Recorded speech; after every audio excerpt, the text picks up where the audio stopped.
বইটাই কথা বলবে, মানে পৃষ্ঠার থেকে আওয়াজ আসবে, সে নিজেই কথা বলবে তোমার সারা জীবনের আমলনামা। অহুম লা ইউজলামুন, কোনো জুলুম হবে না বান্দা। আল্লাহ বলছে একটা গুনাহ বেশি আসবে না, একটা নেকি কম হবে না। তুমি করেছো যা, বলবেও তা, হিসাবও হবে তা, হিসাবও হবে তা, কোনো জুলুম হবে না। লা যুলমাল ইয়াউম, আল্লাহ তাআলা বলবেন বান্দা আজ হাসরের মাঠে কোনো জুলুম নাই, কোনো জুলুম হবে না। এই জন্য দোস্ত আমার, ভাই আমার, বন্ধু আমার, অনেক লম্বা পথ সফর করে শুধু একজন বক্তা নিজের বক্তৃতা জাহির করার জন্য আসি নাই, ভোটের জন্য না, কোনো উদ্দেশ্যে না, এমনি আসছি, আল্লাহর জন্য আসছি, ভালোবাসা মহব্বতে আসছি, নিজের একটু নেকি যদি হয় এই আশায় আসছি, প্রদর্শনের কিছু নাই। এই জন্য সমস্ত ভাই বাবা আমাদের প্রত্যেকের এটা ভাবা উচিত, আমি কি করছি, আমি কি করছি। দোস্ত আমার, নওজোয়ান কিশোর ভাই, তোমরা পুরা সুস্থ সবল, 16 বছর, 18, 20, 25 বছরের মানুষ, রোগ শোক কম থাকে, পেরেশানি কম থাকে, শরীরে শক্তি সামর্থ্য বেশি থাকে, পূর্ণ থাকে। আল্লাহ তাআলা কোরআনুল কারীমের মধ্যে বলছেন সুম্মা ইউখরিজুকুম তিফলান, আমি তোমাদেরকে মায়ের পেট থেকে এক শিশু, এক বাচ্চা হিসাবে বের করেছি। সুম্মা লিতাবলুগু আশুদ্দাকুম, অতঃপর আমি আল্লাহই তোমাদেরকে এই ছোট ছোট বাচ্চার শরীরে শক্তি দিতে দিতে পূর্ণ শক্তিতে পৌঁছিয়ে দিয়েছি। আর মুফাসসিরিনে কেরাম বলে সেটা হচ্ছে যৌবন।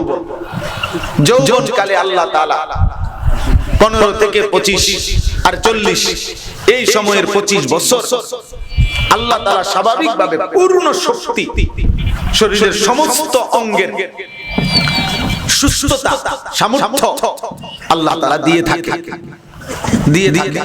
সুম্মা লিতাবলুগু আশুদ্দাকুম সুম্মা লিতাকুনু শুয়ুখা, আল্লাহ বলে পুনরায় আমি আবার তোমাদেরকে বৃদ্ধ এবং দুর্বল বানিয়ে ফেলি, বানিয়ে ফেলি। অতএব এটা জরুরি বিষয় যে আমাদের পূর্ণ শক্তি সামর্থ্য যৌবনকালে কিছু করলে যৌবনেই করা উচিত, কিছু নষ্ট হলে, যে যুবক চায় নষ্ট হয়ে যাইতে, যৌবনকালে সম্ভব।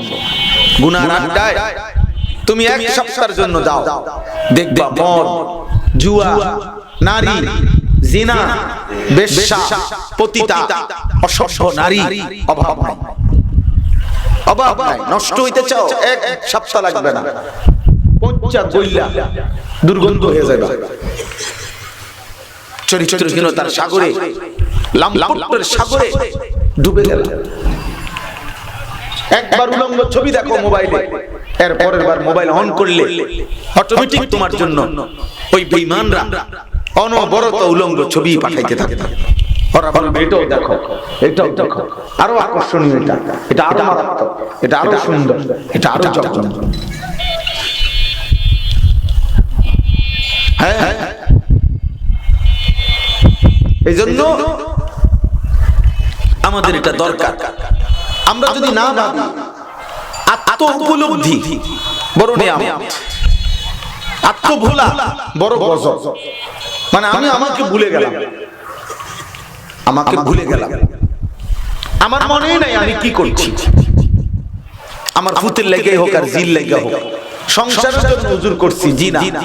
সুদের টাকা সংসারের জন্য নিছেন, কেন নিলেন?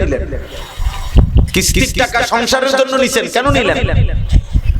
হারামের টাকা সংসারের জন্য নিছেন, বিবি বাচ্চার জন্য নিছেন, কে বলছে আপনাকে? কে বলছে আপনাকে? আল্লাহ বলছেন এটা, রাসূলুল্লাহ সাল্লাল্লাহু আলাইহি ওয়াসাল্লাম বলছেন এটা, কোন আলেম দ্বীন বলছে এটা, আপনি নিলেন কেন? নিজের আখিরাত বরবাদ করলেন কেন? আপনার কথা ছেলে মেয়ে মনে রাখবে, ধোঁকা এই দুনিয়া। 10 বছর পরে এসে দেখেন আপনার বানানো ফার্নিচার ঘরে একটাও নাই। 20 বছর পরে দেখেন আপনার নাতি আপনার চিনতো না, চিনতো। আমার দাদার বাপের নাম কি আমি জানি না, আপনি বলেন আপনার দাদার দাদার নাম কি? বলে আসেনি কেউ করতে পারবে না। কয়জন দাদার নাম বলো, খবর আসেনি? বলে বলো নওজোয়ান, তোমরা বলো যে তোমার দাদার দাদা কত, নয়তো সর্বোচ্চ 200 বছর, সর্বোচ্চ 200 বছরের ব্যবধান। কই 200 বছর আগের মানুষের নাম আর মনে নাই কেন? উনি কি কষ্ট করে নাই? উনি কি এই সংসারের জন্য করে নাই? এই কৃষকের এই ক্ষেত, এটা কি প্রথম ফসল? এর আগে কি কত 200 বছর 300 বছর আগে এখানে চাষাবাদ হয় নাই? তো সেই মানুষগুলোর নাম কই? ওদের কৃতজ্ঞতা কোথায়? ওদের স্মরণ কই? আপনজন বংশধরই তো তার পূর্বপুরুষের 100 বছর আগের, 150 বছর আগের, 200 বছর আগের মানুষের নাম জানে না। ওমাল হায়াতুদ দুনিয়া ইল্লা মাতাউল গুরুর। আল্লাহ বলছে বান্দা শোনো, আমি বললাম বান্দা দুনিয়া ধোঁকা, দুনিয়া ধোঁকা, দুনিয়ার সব আয়োজন আমার, আবার আমি বলছি এই সব আমার বান্দা, কিন্তু আমি নিজেই বললাম এগুলো মাতাউল গুরুর, এগুলো ধোঁকা, ধোঁকা। যে বানাইছে সে বলছে এগুলো ধোঁকা। ওমা হাদিহিল হায়াতুদ দুনিয়া ইল্লা লাহবুন ওয়া লাইব।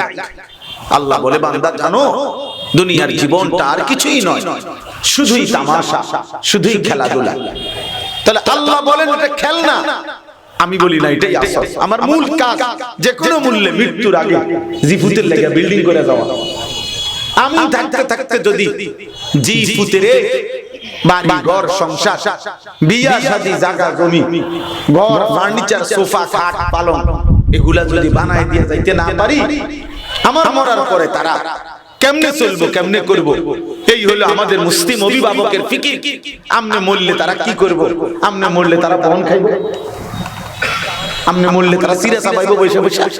কারণ আমনে মরার পরে তো পৃথিবীতে আর কাজকর্ম বন্ধ, উপার্জন বন্ধ, পৃথিবীতে আর কেউ কাম করবো না, আমনে শেষ কামলা। কথা বলে না?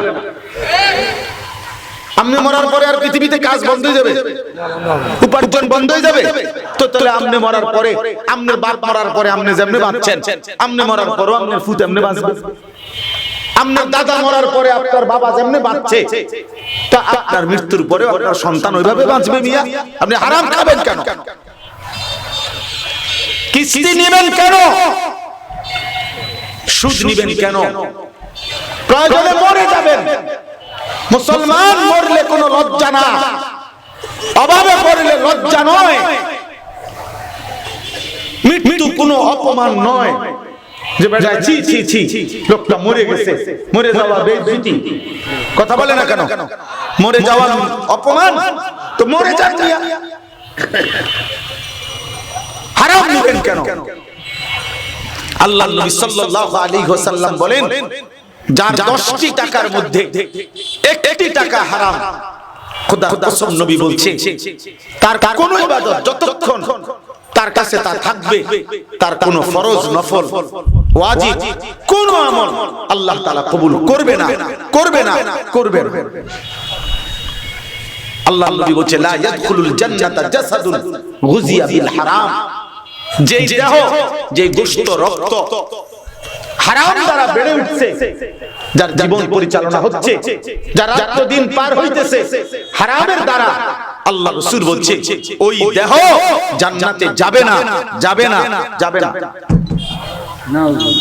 লা ইয়াদখুলুল জান্নাহ। মুহাদ্দিসিনে কেরাম বলে কোন হারাম করত নিজের জাহান্নাম তো নিজে নিলই, শুধু এতটুকু যদি হইতো তাইলেও তো কইতাম, কিন্তু ওই তো এই হারামের টাকা দিয়েই তো তার বউ খায়, বাচ্চাও খায়, ছেলে মেয়েও খায়, এই হারামের টাকা দিয়ে তো পুরো ফ্যামিলি চলে। এই নাফরমান হারামখোর, এই সুদখোর, কিস্তিখোর নিজের জাহান্নামে নিল, গোটা ফ্যামিলিটারও জাহান্নামে পাঠাই দিল। আপনার গোশত রক্ত যদি হয় হারাম দ্বারা, তো জিফুত না এগুলাতে হইছে কি দিয়া? আপনি কামটা কি করলেন? আখিরাত ভুলে গেলেন, মৃত্যু ভুলে গেলেন। আর ভুলে গেলে মরবেন না। কথা বলে কেউ যদি মৃত্যুর কথা ভুলে যায় এই কারণে তার মৃত্যু হবে না? বলেন হবে? তাহলে ওয়াজাআত সাকরাতুল মাউত বিল হক,